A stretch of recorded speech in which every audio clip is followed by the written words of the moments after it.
Hi friends, very good evening to all of you. I welcome you all for my this new video. Hope you all are doing wonderful and be safe and secure at your home and offices during this uncertainty period. Friends, I am requesting to all of you, please follow the government guideline, and whenever you go outside from your home and offices, always wear the mask and always keep the sanitizers things, because it always safe and secure you from the coronavirus. And this is my suggestion to all of you, please avoid the crowd place whenever you have any kind of the urgency or any like needable work. Only you need to leave your house and offices, otherwise there are no chance to prevent yourself. So friends, today's my topic is very interesting. Hope you all like it, and please share your valuable comments, because it will boost up my confidence and it will encourage to me to create my new, or we can say further videos regarding the property information. Here I go with the topic. So today's topic is buying a commercial property is a valuable things or worthful as far as passive income or your second generation income is concerned. Yes friends, अगर मैं बात करता हूँ क्या एक commercial property लेना समझदारी है, बशर्ते या उसकी अवज में हमें कोई एक पैसिव इनकम मिल सके या हमारा कोई सेकंड इनकम जनरेट करने का एक ऑप्शन मिल सके। जी हाँ फ्रेंड्स, इसके लिए आपको ये मेरी पूरी वीडियो देखनी पड़ेगी और मैं आपको एक कमर्शियल प्रॉपर्टीज़ लेने के क्या क्या फ़ायदे हैं वो मैं आपको बताऊंगा। पहला फ़ायदा, जी हाँ दोस्तों, सबसे पहला फ़ायदा एक कमर्शियल प्रॉपर्टी लेने का जो है वो है रेंटल वैल्यू। जी हाँ दोस्तों, आप अगर एक कमर्शियल प्रॉपर्टी खरीदते हैं तो आप उससे एक rental value for the long time, और we can say for your long life, we can take it from your that investment. Yes, दूसरा जो इसका बेनिफिट है वो है एप्रिसिएशन वैल्यू। जी हाँ दोस्तों, अगर आप एक सर्टेन टाइम के बाद अगर प्रॉपर्टी सेल आउट करना चाहते हैं या एग्जिट करना चाहते हैं उस प्रॉपर्टी से, तो आपको एक रेगुलर पीरियड पे जो अप्रिशिएट हुई है प्रॉपर्टीज़, उसमें बहुत सारे फैक्टर्स होते हैं, जैसा कि infrastructures development, new policies of the government, ये जितने भी फैक्टर्स हैं, जैसे कोई मेट्रो स्टेशन आ गया, कोई हाईवे वहाँ बन चुका है या बनेगा या बन गया है, या कोई एयरपोर्ट आ गया, उसकी वजह से, और एक टाइम पीरियड फैक्टर है ही, क्योंकि हर समय पे कोई ना कोई जो डेवलपमेंट चल रहा है, उसकी वजह से आपका जो प्रॉपर्टी में इन्वेस्टमेंट हुआ है उस पर एप्रिसिएशन आना लाजमी है। जी हाँ दोस्तों, अगर आप उस प्रॉपर्टी को 10 से 15 साल या 20 साल रखते हैं और उस पीरियड के बाद उसको बेचते हैं, तो आप यकीन मानिए प्रॉपर्टी ही एक ऐसा सेगमेंट है जो आपको 10 टाइम्स टू 20 टाइम्स आपको एप्रिसिएशन वैल्यू मिलेगी, जो भी आपने एक इन्वेस्टमेंट करा था इनिशियली पीरियड पे। जी हाँ दोस्तों, और मैं आपको यहाँ बताना चाहूँगा, प्रॉपर्टी एक ऐसा इन्वेस्टमेंट है जो आपको दो बेनिफिट साइमल्टेनियसली देता है। जी हाँ, नंबर 1 रेंटल वैल्यू, और we can say your regular income और योर रिकरिंग इनकम। और जो दूसरा जो बेनिफिट है, जैसा कि मैंने बताया, आपका एप्रिसिएशन वैल्यू जो आपको एक सर्टेन टाइम में मिलेगा। दूसरा, अगर मैं बाकी इन्वेस्टमेंट्स की बात करूं तो ये जो डुअल बेनिफिट्स हैं वो बाकी इन्वेस्टमेंट्स में नहीं मिलते। जैसा कि मैं अगर बैंक में एफडी करता हूं तो उसमें आपको रेगुलर इनकम का कोई बेनिफिट नहीं मिलेगा। जब मैं 10 साल बाद उस एफडी को तोड़ता हूं तभी मुझे उसका बेनिफिट मिलेगा। जी हाँ दोस्तों, दूसरा, अगर मैं उसी पैसे को शेयर मार्केट में लगाता हूं, गोल्ड में लगाता हूं, तो जब मैं गोल्ड बेचूंगा या शेयर मार्केट से अपने शेयर बेचूंगा तभी मुझे उसका बेनिफिट मिलेगा। शेयर मार्केट में बेनिफिट मिलेंगे बट वो मैं कैश इन नहीं कर सकता। उसको कैश इन करने के लिए मुझे वो शेयर्स बेचने ही पड़ेंगे। अगर वो नफ़े में बिकते हैं तो मुझे नफ़े वाला प्रॉफिट मिलेगा, अगर लॉस में है तो फिर तो लॉस वाला पैसा मिलेगा। कहने का मेरा मतलब है कि प्रॉपर्टी ही एक ऐसा इन्वेस्टमेंट है जिसमें आपको दो बेनिफिट साइमल्टेनियसली मिलते हैं, एक आपका रेंटल वैल्यू, दूसरा आपका appreciation value whenever you exit from your property, specially if I say about your commercial property, right. एक और बेनिफिट आता है जो कमर्शियल प्रॉपर्टीज़ में रेंटल वैल्यू के साथ मिलता है, वो है आपका regular appreciation value in your rental amount. जी हाँ दोस्तों, जैसा कि आपने देखा होगा कि जो रेजिडेंशियल प्रॉपर्टीज़ होती हैं उनमें 11 महीने का रेंटल वैल्यू, 11 महीने का एग्रीमेंट होता है।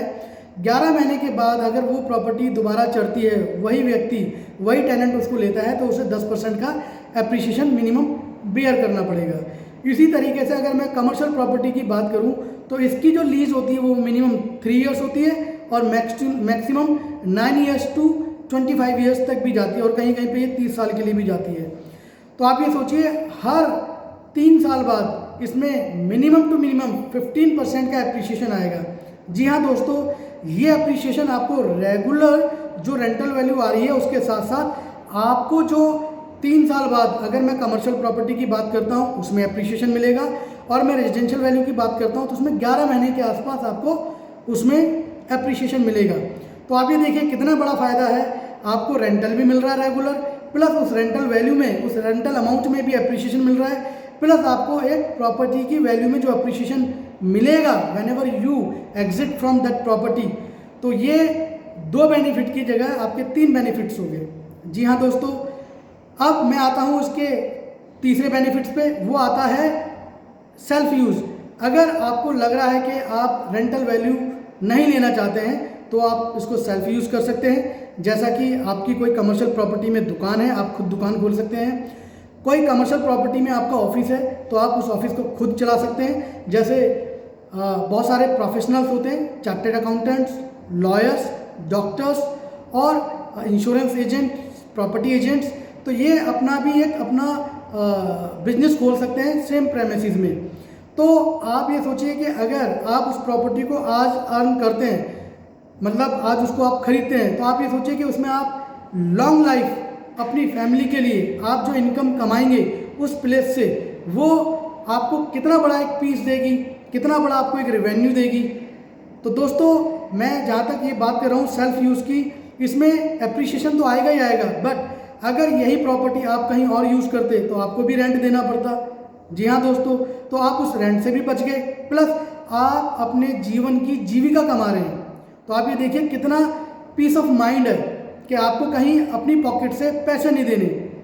जी हाँ दोस्तों, प्लस अगर आप इसको एग्जिट करते हैं टाइम के बाद तो आपको एप्रिसिएशन वैल्यू मिलेगी मिलेगी। इसमें जो चौथा बेनिफिट आता है सेल आउट और एग्जिट एनी टाइम। जी हाँ दोस्तों, प्रॉपर्टी ही एक ऐसा सेगमेंट है जिसको आप कभी भी किसी भी टाइम बेच के बाहर निकल सकते हैं, और आप किसी भी जगह हों, आप लंदन में हों, अमेरिका में हों, आप यूरोप में हों और आपकी प्रॉपर्टी इंडिया में हो, तो आप ओवर दी फोन अपने कंसल्टेंट को बोल के आप इसका बेचने का जो भी एप्रिसिएशन वैल्यू है वो आप ले सकते हैं। जबकि ये चीज़ आपके दूसरे इन्वेस्टमेंट में नहीं होगी। जैसे अगर मैं एफडी की बात करता हूँ तो बैंक में आपने जब पैसा रखा है एक पर्टिकुलर टाइम पीरियड के लिए, तो जब उस एफडी का टाइम ख़त्म होगा तभी आप उसको कैश इन कर सकते हैं। या अगर आपके घर में गोल्ड रखा है और आप अमेरिका में बैठे हैं या आप दूसरे स्टेट में बैठे हैं इंडिया में ही, तो आप जब तक उस गोल्ड को उठा के उस मार्केट तक नहीं ले जाएंगे जहाँ पे वो बिकती है, तब तक वो गोल्ड नहीं बिकेगा। ऐसे ही शेयर मार्केट का है। शेयर मार्केट के अंतर्गत आप बेच तो सकते हैं, बट आपको एक सिस्टम की अवेलेबिलिटी चाहिए। आपको एक ऐसे कंसल्टेंट की ज़रूरत है जो आपका फ़ोन उठा सके, जो आपको ये बता सके कि हाँ अभी ये बिक पाएगा, कितनी कीमत पे बिक पाएगा या नहीं बिक पाएगा, राइट। तो प्रॉपर्टी ही एक ऐसा सेगमेंट है जिसमें आप किसी भी टाइम किसी भी जगह पे होने के बावजूद आप इसको एग्जिट कर सकते हैं और इसका एप्रिसिएशन वैल्यू ले सकते हैं।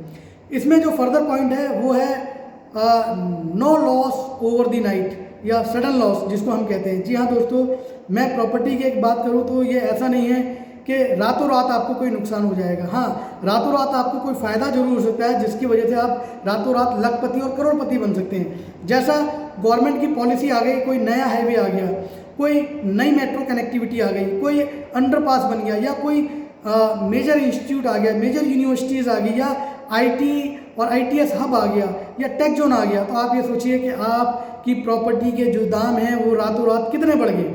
जी हाँ दोस्तों, इसलिए ही प्रॉपर्टी एक लौता ऐसा सेगमेंट है, if I say about specially in commercial property investment, जो आपको ज़्यादा ROI देता है, return of investment, if I say about to investment in your property. तो दोस्तों ये मेरा आज का वीडियो था, मैं उम्मीद करता हूँ आपको ये पसंद आया होगा। प्लीज़ मेरे इस वीडियो को आप लाइक कीजिए और इस पर अपने कमेंट्स दीजिए। मैं कमेंट्स आपके जेन्युइन चाहता हूँ। अगर आपको पसंद आया है मेरा वीडियो तो आप इस पर अच्छे कमेंट्स दीजिए, अगर नहीं आया तो प्लीज़ आप मुझे बताइए क्या मैं अपने वीडियो में सुधार कर सकता हूँ और मैं आने वाले समय में और किस तरह की आपको प्रॉपर्टी से रिलेटेड इन्फॉर्मेशन दे सकता हूँ। प्लीज़ आप मुझे वो भी बताइए। साथ के साथ अगर आप चाहते हैं कि कहाँ पे हमें प्रॉपर्टी में इन्वेस्टमेंट करना चाहिए तो आप मुझसे ये सजेशन ले सकते हैं, जिसके लिए मेरा नंबर उपलब्ध है 98 11 88 23 85। जी हाँ, आई एम रिपीटिंग इट 9811 882385। सो मैं उम्मीद करता हूँ you like my this video and please इस चैनल को सब्सक्राइब भी कीजिए, बेल का जो बटन है उसको प्रेस कीजिए, लाइक कीजिए और कमेंट्स कीजिए। मैं अपनी नई वीडियो और जो भी मेरी अगली वीडियो है तब तक के लिए मैं आपको नमस्कार बोलता हूँ और उम्मीद करता हूँ आप लोग सब सेफ रहेंगे, सिक्योर रहेंगे और केयरफुल रहेंगे, क्योंकि बचाव ही जीवन है। धन्यवाद, थैंक यू।